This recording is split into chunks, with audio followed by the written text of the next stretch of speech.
Good morning, fellas. What's up? It's Chris. Welcome to BHP Engines. All right, so the last few people who have asked this question on, of course, different topics have got ignored. Because, two things. I think, one, it's kind of common sense. And two, it's subjective when it's not common sense. So it's subjective. When it's not common sense, it's subjective. And the questions that I get from time to time, they're not like inundative. I don't get a fuck ton. I just get some from time to time. And it's, hey, this is a deal I've been offered. Should I buy it? Or do you think this is a good deal? I mean, I've answered a lot of people before I started ignoring them. And the thing is, like, are you even really taking my advice on it anyway? Or is this something you just want to play by me, okay? But anyway, so Alex Taylor, you're the last person to ask the question. And I'm going to go ahead and read your little deal here that you're talking about. Recently found a deal on K20A2 engine and tranny. The engine runs, but apparently burns oil. Although the only reason I want it is for the A2 head assembly and the trans is a fresh rebuild, I'm getting a package deal for $600. Should I take the deal or pass it up? Of course, man. Take the fucking deal. How much? Okay. So this is the part. This is not a subjective thing. I think this is more of a common sense thing. But maybe common sense for me isn't common sense for you or other people. So let's break it down. How I would decide whether I'm going to buy something or not. All right. K20A2 long block and transmission. Now, because this is a package deal and it came from a car, somebody's swap. I'm imagining that most of it, if not all, the accessories are there, right? So, to break it down into steps, break it down to parts. How much does your shit that you're looking to buy cost on average? I'm just to go by local prices. It's just still, even though prices may vary depending on where you're at, it's still the same method you're going to use to find the price here.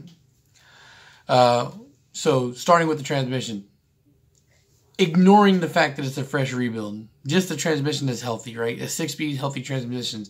People generally speaking post those for $700 fucking dollars. All right. So how much is the price that you're getting the engine and transmission for? $600. $700 is the normal price for the transmission alone. You're getting a deal. You're getting an engine with it minus $100 of what the market price is. All right. So immediately you're getting a retarded deal. Now, you say you want it just for the head. K20A2 head, just the head and valve cover alone, sell for a minimum $250. People generally ask $500 for them. How much is the price for the entire engine and transmission? $600. Yes, you're getting a deal. Now, let's say the engine's smoking, right? So you can't just use the long block. Now, we've already established the price of the head alone. Now, let's just go to the short block itself. Pistons and rods, stock pistons and rods sell for $150. So, even though the rings are no good, once you take them out of the engine, you can't really reuse those rings anyway. So, $150. All right? So, $150 for the pistons and rods. Now look at the crankshaft. Crankshaft generally sells for $250. So $150 for that and $250 for the crankshaft, right? For pistons and rods, right? So that's $400. How much are you getting the swap for? The engine and transmission, $600. So in parts alone, off of the crank and off of the rotating assembly, you're pretty much making your fucking money back already. A bare short block, $100 easy. And oil pan, you're selling that separate, all right? So maybe you've caught the gist of the situation here now, right? You look at the price of what somebody's offering to you, and then you look at the price of how much things worth. Now, if the long block was healthy, you would generally see that anywhere from $500-$600 to upwards of $1,000, depending on where you live and where you're buying it from. So when I say common sense, talk about, hey, this guy's offered me this for $100. How much does it cost brand new? $500. Yeah, you're getting a deal. All right, so when you're trying to buy something used, you look at the brand new price of that product and then you see how much the discount is, and then like today, for example, somebody was selling a set of Brian Crower cams for a B20. His asking price was $250.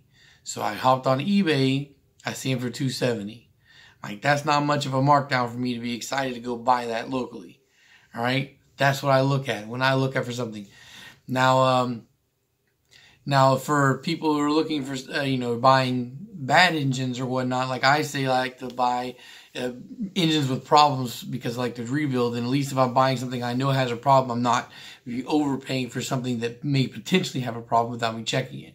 All right, now in this case, it's good. You already know the K20 is smoking, but you already also know that you're getting the engine and transmission for far less than what the market price is calling for, right?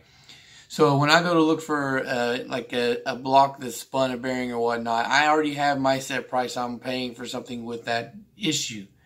Now, what that's going to be is when you start moving into the subjective realm.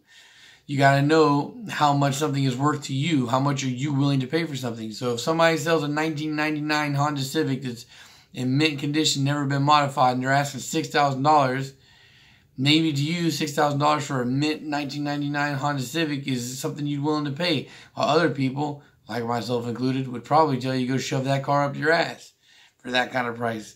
So you got to look at two things when you're looking at buying something. You look at what the market value is for that brand new versus what they're asking used.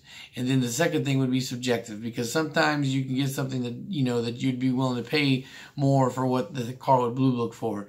I'm pretty sure that there's a lot of cars that Blue Book for like $1,500 that of course are worth way more, and then also vice versa. So there you go. There's my little guide to, what to look for and what to think about, to contemplate when buying things or used. Now, this is one of those times where I'm going to say that I'm not aggravated or frustrated here or trying to come off as a dick. I just finished 11 hours of work, and I'm a little tired. So, yeah, there's that. Hope this is kind of helpful. Hope this kind of sorts you out when you're thinking about buying some stuff.